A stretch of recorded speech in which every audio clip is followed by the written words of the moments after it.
প্রিয় দর্শক, culture Bangla YouTube চ্যানেলের বিশেষ আয়োজন গল্পে গল্পে জীবনের কথা অনুষ্ঠানে আপনাদের সবাইকে স্বাগত জানাচ্ছি। আমি রহমান তৈয়ব। আজকে কালচার বাংলার সাক্ষাৎকারের মাধ্যমে আমরা যার জীবনের কথা জানবো তিনি হচ্ছেন জলজ্যোৎস্নার শহর সুনামগঞ্জের অত্যন্ত সুপরিচিত ব্যক্তিত্ব, বিশিষ্ট সমাজ সংস্কারক এবং সংগঠক জনাব ইয়াকুব বখত বাহলুল। জনাব ইয়াকুব বখত বাহলুল, আপনাকে আমাদের কালচার বাংলার সাক্ষাৎকারে অনেক অনেক প্রীতি এবং শুভেচ্ছা জানাচ্ছি। আপনাকেও শুভেচ্ছা জানাচ্ছি। প্রিয় কবি, আপনি অনেকদিন থেকে সুনামগঞ্জে লেখালেখি করছেন। আমরা জানি আপনি চমৎকার চমৎকার ছড়া এবং কবিতা লিখে থাকেন।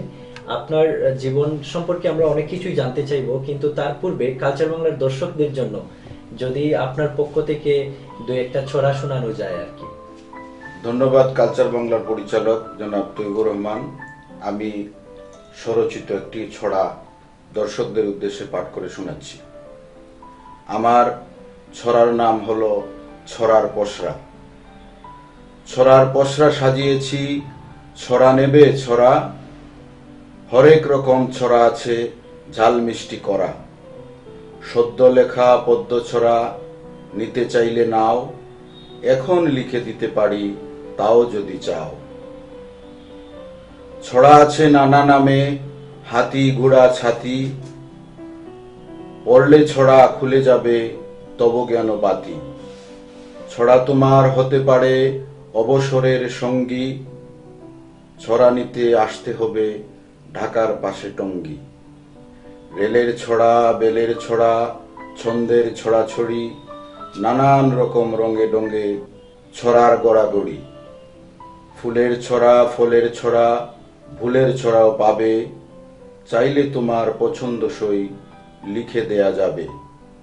দেশ বিদেশের ছড়া আছে, দেখো তুমি ভেবে, মনের মতো লিখে দেব কোনটা তুমি নেবে।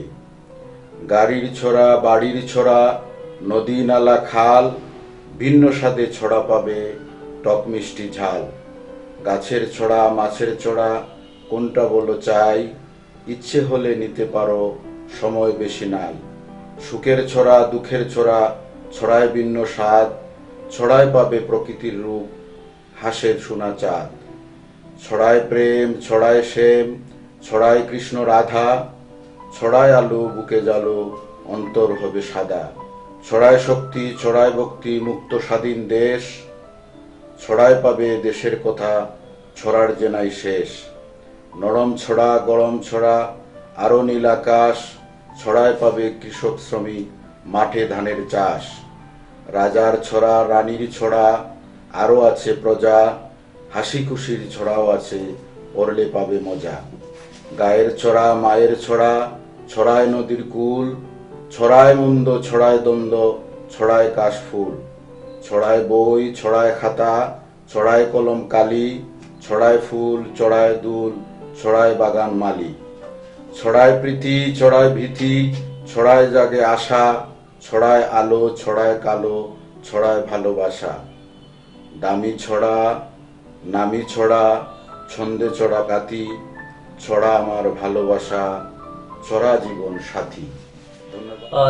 ধন্যবাদ প্রিয় কবি, অত্যন্ত মুগ্ধ হলাম ছড়া শুনে। তো আপনি এত এত সুন্দর ছড়া লিখেন, এই পর্যন্ত আপনার ছড়ার সংখ্যা কতগুলো জানতে পারি? ছড়ার সংখ্যা আসলে সঠিক বলতে পারবো না, তবে হাজারের উপরে আছে। হাজারের উপরে? হাজারের উপরে। আমরা আবারও ছড়া শুনবো, কিন্তু তার পূর্বে আমরা আপনার কাছ থেকে কিছু জানতে চাইবো। আপনি সুনামগঞ্জের মানুষ, আপনি জানেন সুনামগঞ্জের মাটি অত্যন্ত উর্বর, এবং এই সুনামগঞ্জের উর্বর মাটি এখানে অনেক গুণী লেখকদের জন্ম দিয়েছে। আমি কিছু গুণী লেখকদের নাম বলবো সুনামগঞ্জের, যারা এই সুনামগঞ্জের সংস্কৃতিকে বহুদূর পর্যন্ত পৌঁছে দিয়েছেন। আপনি তাদের নামের সাথে এক বাক্যে বিশেষণ যোগ করবেন। আমি কি শুরু করব? হ্যাঁ, করতে পারি। প্রথমেই শুরু করতে চাই বাউল সম্রাট আব্দুল করিমকে দিয়ে। বাউল সম্রাট আব্দুল করিম সম্পর্কে আপনি কি বলবেন? বাউল কবি। রাধারমন দত্ত। ধামাইল জনক। হাসন রাজা। মরমী কবি। দূরবীন শাহ। গুণী কবি। অনেক ধন্যবাদ। সুনামগঞ্জে সমসাময়িক সময়ে অনেক লেখকেরাই লেখালেখি করছেন। আপনি অবশ্যই তাদের লেখা পড়েন। আপনি সুনামগঞ্জের কয়েকজন তরুণ লেখকের নাম বলবেন যাদের লেখা আপনি পড়েন? ধন্যবাদ। তরুণ লেখকদের মধ্যে আমি যাদের লেখা পড়ি তার মধ্যে উল্লেখযোগ্য শেখ এ কে এম জাকারিয়া, ওবায়দুল হক মুন্সি, আরেকজন শফিক আসাদ বিন আসাদ বিন শফিক। এদের লেখা মোটামুটি জাতীয় পত্রিকাগুলিতে পাওয়া যায় এবং তাদের লেখা পড়লে অনেক কিছু শেখার বা বোঝার আছে বলে আমি মনে করি। আমি এদের লেখা সবসময় পড়ি। ধন্যবাদ। আপনিও তো লেখালেখি করছেন।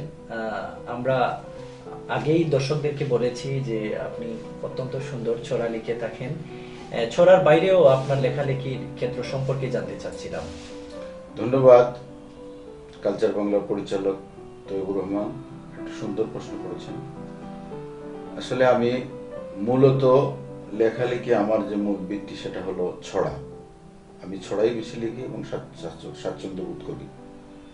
পাশাপাশি গল্প লেখার চেষ্টা করেছি, তবে খুব একটা সফল হয়নি। দু একটা গল্প লিখেছি এবং এগুলি পত্রপত্রিকায় প্রকাশিত হয়েছে। তো এইটুকুই, আমি ছড়াই লিখি এবং ছড়া লিখতেই স্বাচ্ছন্দ্য বোধ করি। আপনি আপনার যে লেখালেখি সেটা আসলে কিভাবে শুরু হয়েছিল, কিংবা তখন আপনার বয়স কত ছিল? এটা একটা ইন্টারেস্টিং প্রশ্ন। সত্যিকার অর্থে আমি বয়সে প্রবীণ কিন্তু লেখালেখিতে নবীন। সেটা এরকম, আমি সাহিত্যর অনুরাগী।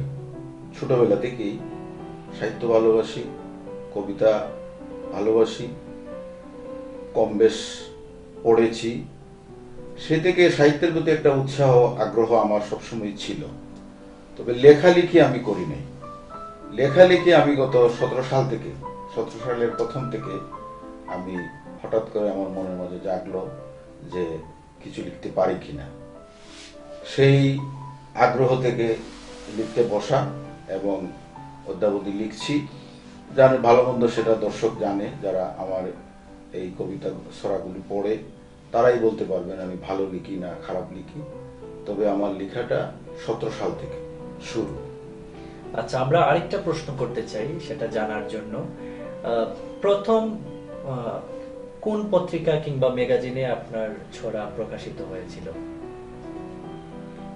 আমার প্রথম সুরমার মোহনায় আমার প্রথম এটা ম্যাগাজিন আকারে একটা সাক্ষাৎকার সহ আমার ছড়া ছাপা হয়েছিল।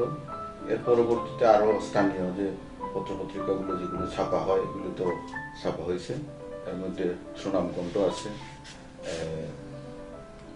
আপনার সুনামগঞ্জের ডাক আছে, যেটা নিয়মিত আমার লেখা ছাপা হয়। এরকম আরো জাতীয় পত্রিকাতেও গেছে, এরকম ছাপা হয়েছে বিভিন্ন জায়গায়, যেটা হয়তো এখন নাম সবগুলো মনেও নেই। আচ্ছা, আমরা জানতে চাচ্ছি আপনার এই পর্যন্ত প্রকাশিত বই কতগুলো এবং কি কি? ধন্যবাদ। আমার প্রকাশিত বইয়ের সংখ্যা একক 3টি, যৌথ আছে আরো প্রায় 17টির মতো।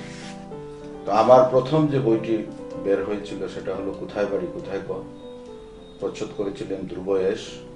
সেটা 18 সালের প্রথম দিকে। পরবর্তী বই সুখের ফেরিওয়ালা, সেটা 20 সালে।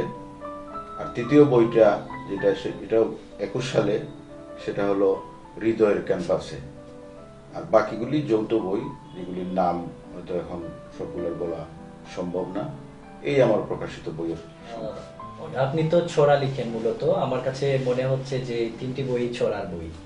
তো পাঠকদের কাছ থেকে কি পরিমাণ সাড়া পেয়েছেন এই পর্যন্ত? ধন্যবাদ প্রিয় উপস্থাপক। আমার 3টি বই ছড়ার বই, সহযৌথ যে বইগুলো আছে সবই ছড়ার বই। পাঠক সাড়া পেয়েছি, যথেষ্ট সাড়া পেয়েছি। পাঠকের সাড়া পেয়েছি বলেই হয়তো লিখতে পারছি। পাঠকরা ভালোবাসে দেখেই হয়তো লিখতে পারতেছি। পাঠকের ভালো সাড়া পাই, ওনারা আমাকে সবসময় নক করেন এবং আমার এই ছড়াতে মন্তব্য করেন, ভালো মন্দ যাই মন্তব্য করেন, এতে উৎসাহিত হই এবং আমি লিখি। তো মোটামুটি পাঠকদের সাড়া আমি ভালোই পাচ্ছি বলা যায়। প্রিয় লেখক, কালচার বাংলার দর্শকদের জন্য আমরা আরেকটা ছড়া শুনতে চাই আপনার কাছ থেকে। ধন্যবাদ প্রিয় উপস্থাপক। আমি আমার লেখা একটি ছড়া দর্শকদের উদ্দেশ্যে শোনাচ্ছি। নিশ্চয়ই। ছড়ার নাম চুর, যেটা আমি গতকালকে লিখেছি।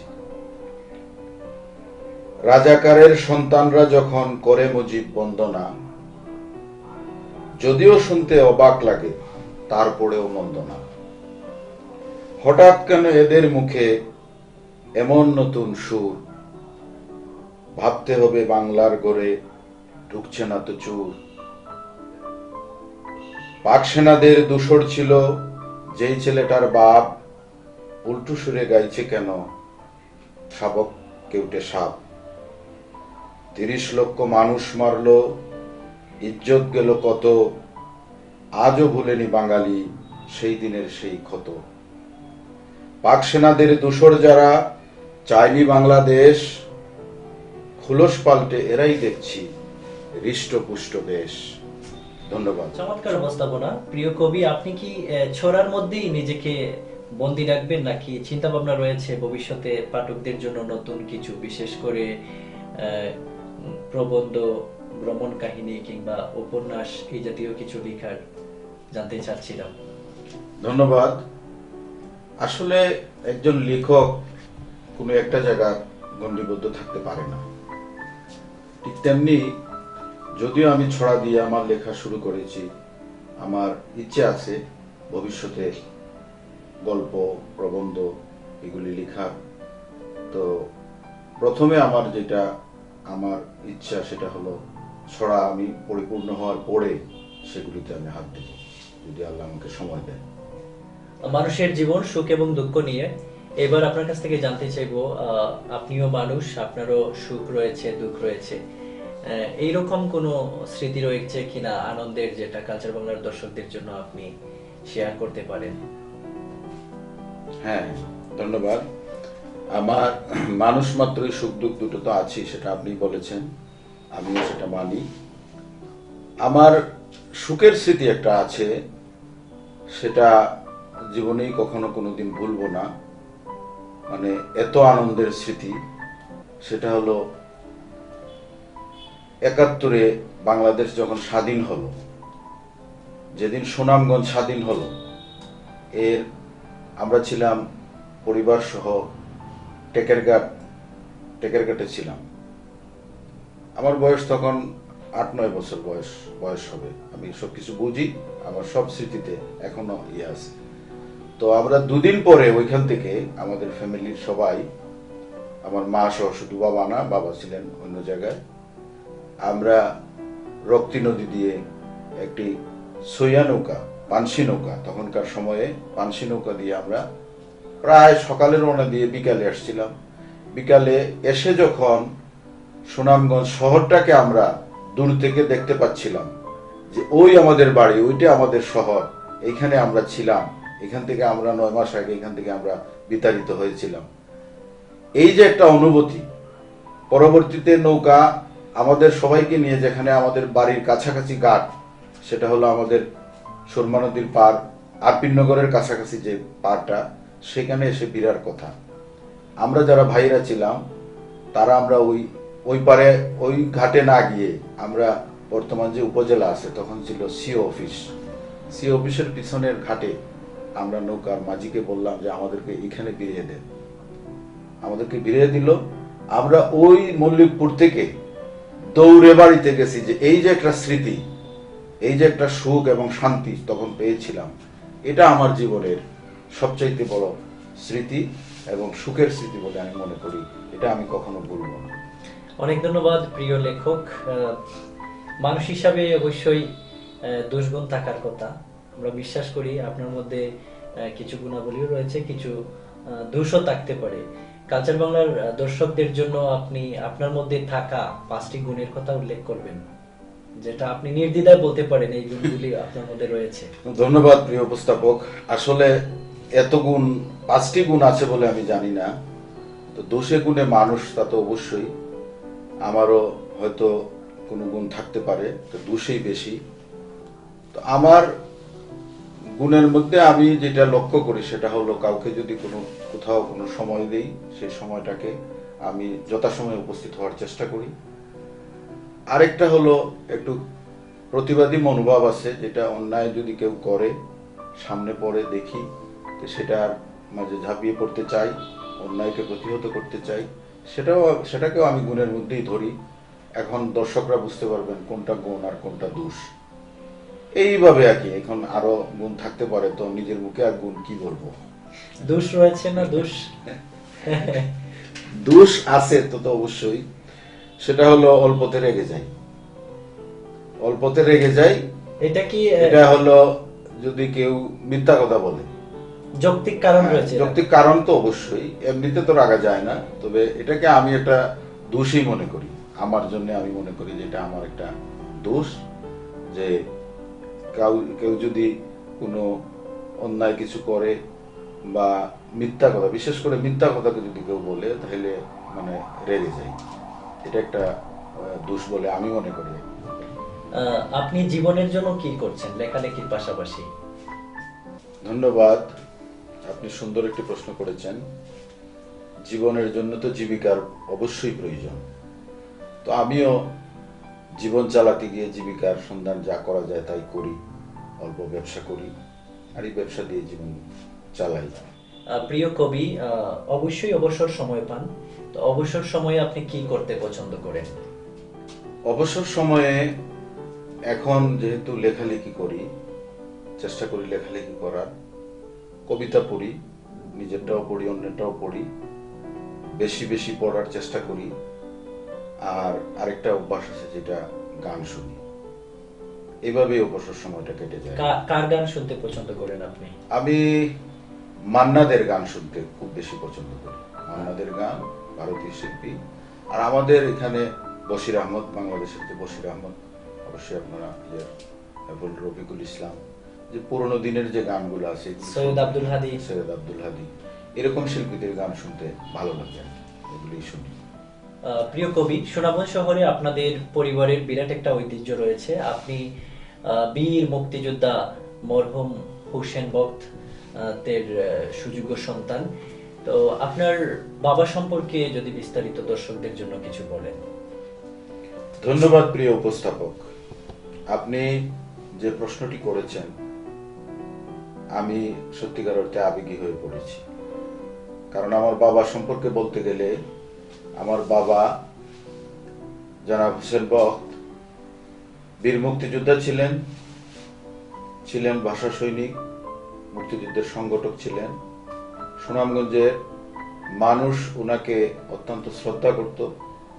উনি সৎ ছিলেন, সজ্জন ছিলেন, মানুষের সাথে ওঠা বসা ছিল খুবই সরল সহজভাবে। আমি আবেগী এই কারণে, কারণ আমার বাবাকে আমি খুবই অল্প দিন পেয়েছি। আমার বাবা 1973 সনে মারা যান। এই স্বাধীন বাংলাদেশে স্বাধীন করার পর মাত্র 3 বছর আমার বাবা বেঁচে ছিলেন। এই সুনামগঞ্জ শহরে কোনো এক সময় সাম্প্রদায়িক দাঙ্গা সৃষ্টি হয়েছিল।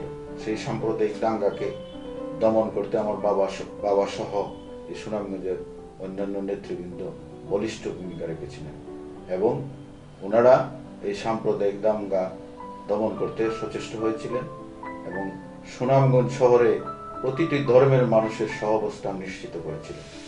আমি আজকে ওনার রুহের মাগফিরাত কামনা করছি। সাথে সাথে আমার এই হোসেন বক্ত সাহেবের ছেলে হিসাবে আমি নিজেকে গর্বিত মনে করছি। ধন্যবাদ। আপনার বাবার গল্প শুনে আমরা অনুপ্রাণিত হয়েছি। তিনি বীর মুক্তিযোদ্ধা এবং মুক্তিযুদ্ধের একজন সংগঠক। সুনামগঞ্জে অসাম্প্রদায়িক সমাজ গড়ে গিয়েছেন, যার গল্প শুনে নতুন প্রজন্ম অনুপ্রাণিত হওয়ার কথা। আপনি ওনার যোগ্য উত্তরসূরি হিসাবে সুনামগঞ্জের মানুষের জন্য কাজ করে যাচ্ছেন, বিভিন্ন সমাজসেবামূলক কাজের সাথে জড়িত রয়েছেন, এবং আমরা যতদূর জানি আপনি নিজেও একজন সংগঠক। আপনি বিভিন্ন সংগঠনের সাথে সম্পৃক্ত রয়েছেন। আপনার করা সংগঠনগুলো সম্পর্কে আমরা জানতে চাচ্ছিলাম কি কি সংগঠনের সাথে আপনি সম্পৃক্ত রয়েছেন। ধন্যবাদ উপস্থাপক। আপনার প্রশ্নের উত্তরে আমি বলবো, আমি বিভিন্ন সংগঠনের সাথে জড়িত আছি। কবিতা সংগঠন, শিক্ষা সাংস্কৃতিক সংগঠন, এর মধ্যে উল্লেখযোগ্য সুনামগঞ্জ সাহিত্য সংসদ এর উপদেষ্টা হিসেবে আছি। সোনার ময়না সাহিত্য কুটির নামে একটা সংগঠন আছে কবিতা, সেটার মধ্যে আমি উপদেষ্টা হিসেবে আছি। কবিনগর একটি কবিতার গ্রুপ, সেটার মধ্যে সভাপতি হিসেবে আছি। আমি সুনামগঞ্জ হুসেন বক্ত ফাউন্ডেশন নামে একটি ফাউন্ডেশন আছে, সেই ফাউন্ডেশনের চেয়ারম্যান হিসেবে আছি। দীর্ঘদিন থেকে আমি শিক্ষা প্রতিষ্ঠানগুলোর সভাপতি হিসেবে আছি, যে বর্তমানেও আছি। আমি এইচএপি উচ্চ বিদ্যালয়ের ম্যানেজিং কমিটির সভাপতি, ইতিপূর্বে ছিলাম উচ্চ বিদ্যালয়ের ম্যানেজিং কমিটির সভাপতি।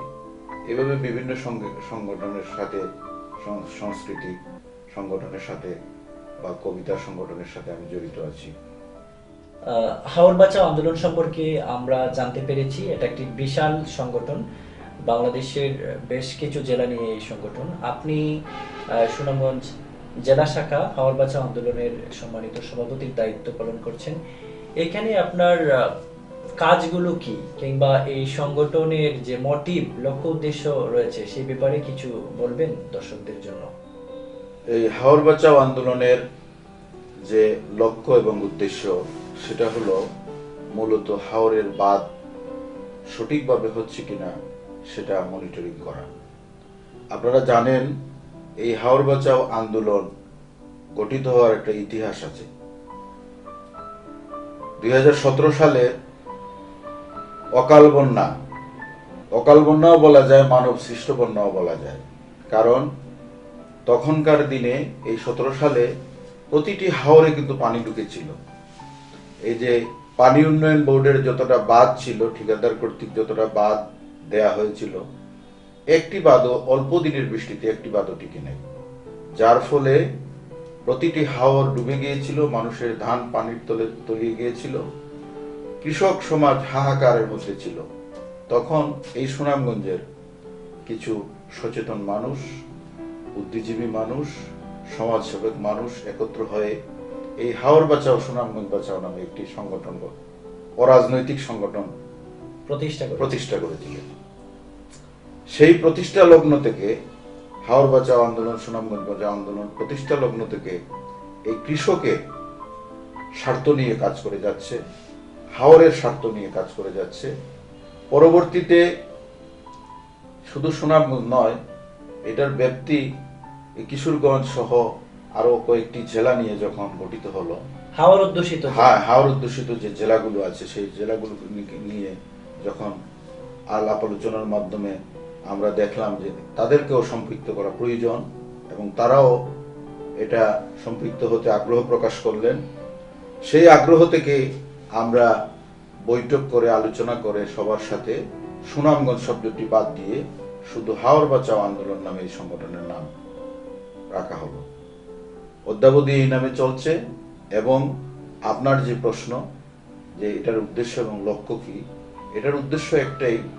এই উদ্দেশ্য হলো যে হাওরের যে বাঁধগুলা, সেই বাঁধগুলা মনিটরিং করে টেকসই বাঁধ, যে বাঁধের মাধ্যমে আমাদের হাওর, ধান এগুলি বাঁচে, পানি অকাল বন্যা বা অল্প বৃষ্টিতে যাতে বাঁধ ভেঙে পানি হাওরে না ঢুকতে পারে, সেইটুকু নিশ্চিত করা।